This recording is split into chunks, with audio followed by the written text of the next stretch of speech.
High friends welcome to our channel metro electro Bangla. आज के आमी एक खूब सुंदर एक प्रॉब्लेम फेस करेছি যেটা সলভও করেছি। তো কিভাবে প্রবলেমটা সলভ করেছি সেটা তুমি দেখবে, কেন হচ্ছে সেটাও তোমরা অবশ্যই দেখবে, আমি আলোচনা করব। অ্যাকচুয়ালি প্রবলেমটা কি ছিল? প্রবলেম ছিল ওনার কাস্টমারগুলো না চলতে চলতে বন্ধ হয়ে যাচ্ছিল। প্রায় 10-15টার মতো কাস্টমার, ওনার প্রায় 100-এর উপর ইউজার আছে, প্রায় 15টা কাস্টমার চলতে চলতে বন্ধ হয়ে গেল। সেটা রিস্টার্ট মারার পরেও কিন্তু কোনোরকম কিছু হয়নি। তো অপারেটরকে এটা বললাম যে আপনারা পাওয়ার চেক, বলে পাওয়ার ঠিক আছে, কিন্তু আমি যখন কাস্টমারকে নতুন এক্সপন দিচ্ছি তখন আবার চলছে।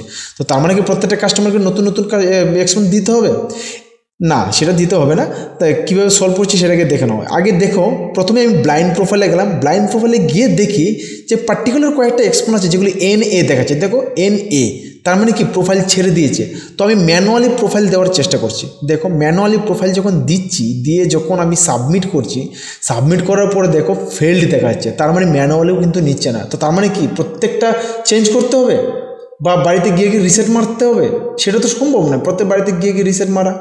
তো কি করলাম দেখে নাও, যে ব্লাইন্ড প্রোফাইলে গিয়ে আমি কি করেছি, ওই যেগুলো NA দেখাচ্ছে, এই দেখো এইখানে আরেকটা জিনিস দেখতে পাচ্ছি। এই দেখো এখন সব অনলাইন আছে, ঠিক আছে, অনলাইন আছে, কিন্তু এর মধ্যে কয়টা আছে যেগুলো তোমার লাইন চলছে না, ঠিক আছে। তো এই প্রবলেমটা, তো আমি কী করলাম, ব্লাইন্ড প্রোফাইলে গেলাম। ব্লাইন্ড প্রোফাইলে গিয়ে আমি দেখে নিলাম কোনটাতে NA দেখাচ্ছে, ঠিক আছে। যে NA এখানে যেমন যদি আমি ধরি যে 2 নম্বরটা যদি আমি NA ধরি, যে দেখো 2 নম্বরটা ধরে নিই, দেখো NA মানে ছেড়ে দিয়েছে কোনো রকমভাবে, ঠিক আছে। তো এই 2 নম্বর সিরিয়াল নাম্বারটা আমি মনে রাখলাম। সিরিয়াল নাম্বার মনে রেখে আমি কী করলাম, ONU লিস্টে গেলাম। ONU লিস্টে 2 নম্বরে গিয়ে এটাকে ডিলিট করে দিলাম। তো এরকম করে লাইন ধরে দেখো ডিলিট করলাম। তো এরকম করে ধরে ব্লাইন্ড প্রোফাইলে গেলাম, গিয়ে সিরিয়াল নাম্বারগুলো দেখলাম, দেখে এখানে পরপর ONU লিস্টে গিয়ে ডিলিট করে দিলাম ওর পুরো জায়গাটা। তো ডিলিট করে দেওয়ার পরে আমি সেভ করে দিলাম।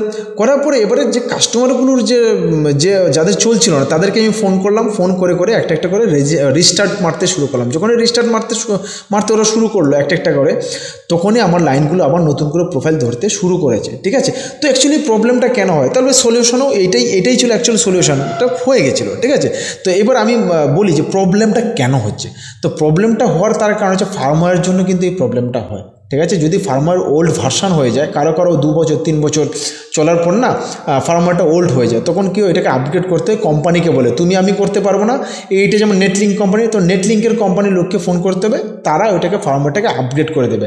আবার কিছু ক্ষেত্রে ওই এক্সপন যদি ওল্ড ভার্সান হয়ে যায় তখনও এই সমস্যাটা হয়, হ্যাঁ। কিন্তু এটা হচ্ছে ফার্মওয়্যারের ক্ষেত্রে। আবার কিছু ক্ষেত্রে হয় যে পার্টিকুলার একটা পণ থেকে হচ্ছে। তো পার্টিকুলার একটা পণ থেকে যখন হয় তখন ওই স্প্লিটারের সমস্যা হয়, ঠিক আছে। আর যদি এরকম হাবিজাবি এদিক ওদিক সব পণেই হচ্ছে, তখনই ফার্মারের সমস্যা, যেটা এইটার ক্ষেত্রে হয়েছিল। তো আর যদি পার্টিকুলার একটা পণের ক্ষেত্রে হয় তখন কিন্তু ওই স্প্লিটারের সমস্যা হয়। তো এইগুলোই ছিল প্রবলেম। তো নেক্সট ভিডিওতে দেখা হচ্ছে, বাই।